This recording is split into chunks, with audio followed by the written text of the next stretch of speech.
Selamat pagi buat anak kami semua kelas 7. Kembali kita masuk belajar agama untuk hari ini, yaitu Selasa 2 Februari tahun 2021.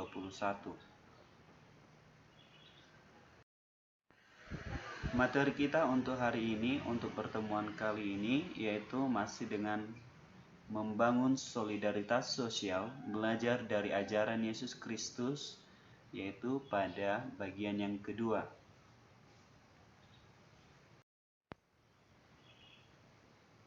Orang Samaria yang murah hati, yaitu Lukas 10 ayat 25 sampai 37. Ada seseorang yang sedang dalam perjalanan dari Yerusalem menuju ke Yeriko. Ia dirampok dan disiksa sampai hampir mati oleh para perampok dan dibuang begitu saja di tengah jalan. Beberapa saat kemudian, ada seorang imam atau pendeta yang lewat dan melihat orang yang menderita itu, tapi imam itu melewatinya dari seberang jalan.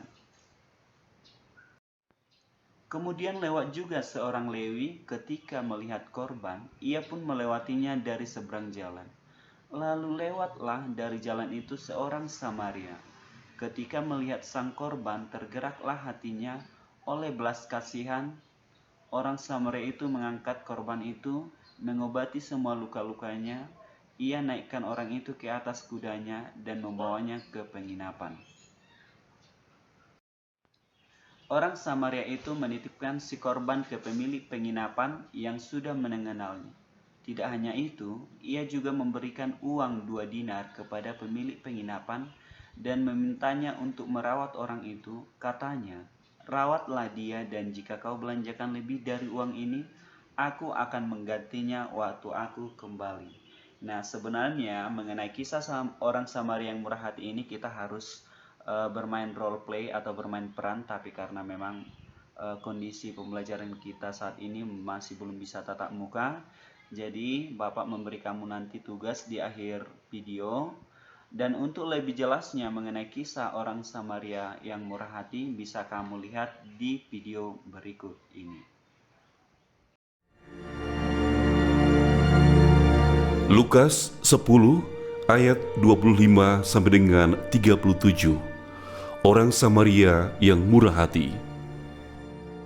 Pada suatu kali berdirilah seorang ahli Taurat untuk mencobai Yesus. Katanya, "Guru, apa yang harus kuperbuat untuk memperoleh hidup yang kekal?" Jawab Yesus kepadanya, "Apa yang tertulis dalam hukum Taurat? Apa yang kau baca di sana?"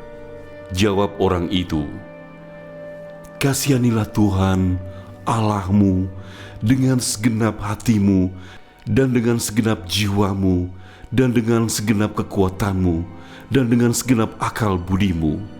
Dan kasihanilah sesamamu manusia seperti dirimu sendiri." Kata Yesus kepadanya, "Jawabmu itu benar, perbuatlah demikian, maka engkau akan hidup."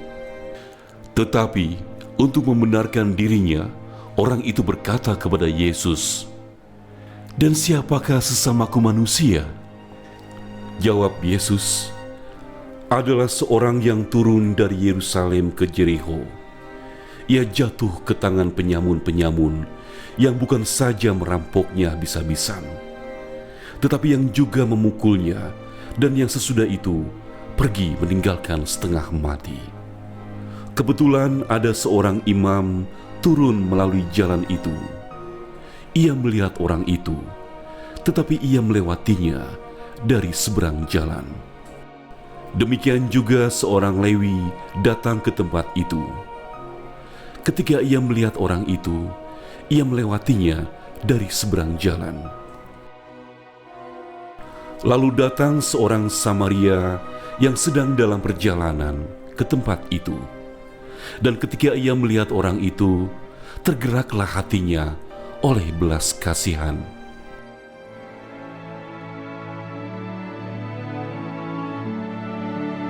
Ia pergi kepadanya, lalu membalut luka-lukanya. Sesudah ia menyirami dengan minyak dan anggur.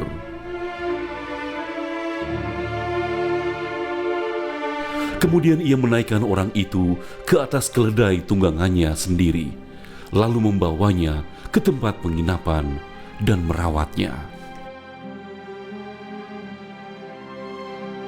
Keesokan harinya, ia menyerahkan 2 dinar kepada pemilik penginapan itu.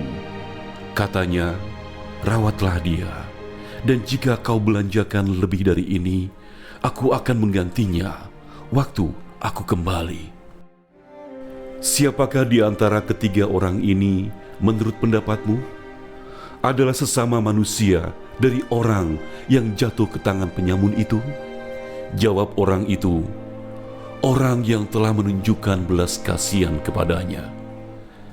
Kata Yesus kepadanya, "Pergilah dan perbuatlah demikian."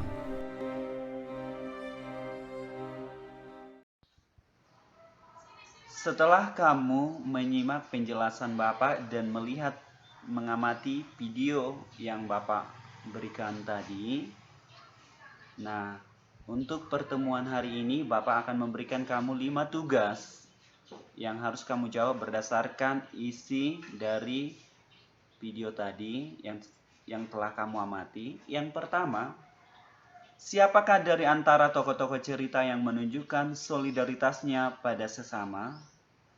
Pertanyaan yang kedua, apakah pemahaman tentang sesama manusia menurut orang yang telah menolong korban perampokan itu?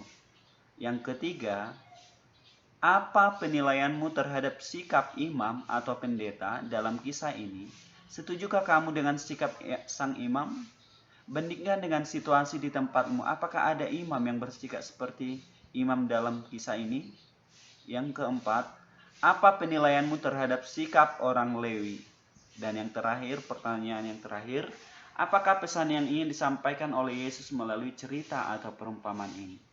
Itu saja tugas kamu untuk kamu kerjakan di rumah. Bapak harap kamu kerjakan dengan baik dan kamu tulis jawabannya di buku catatan kamu, dan setelah itu kamu foto, kamu kirimkan melalui WA pribadi Bapak. Sekian dan terima kasih pertemuan hari ini. Tetap semangat belajar dari rumah dan tetap menjaga kesehatan. Terima kasih.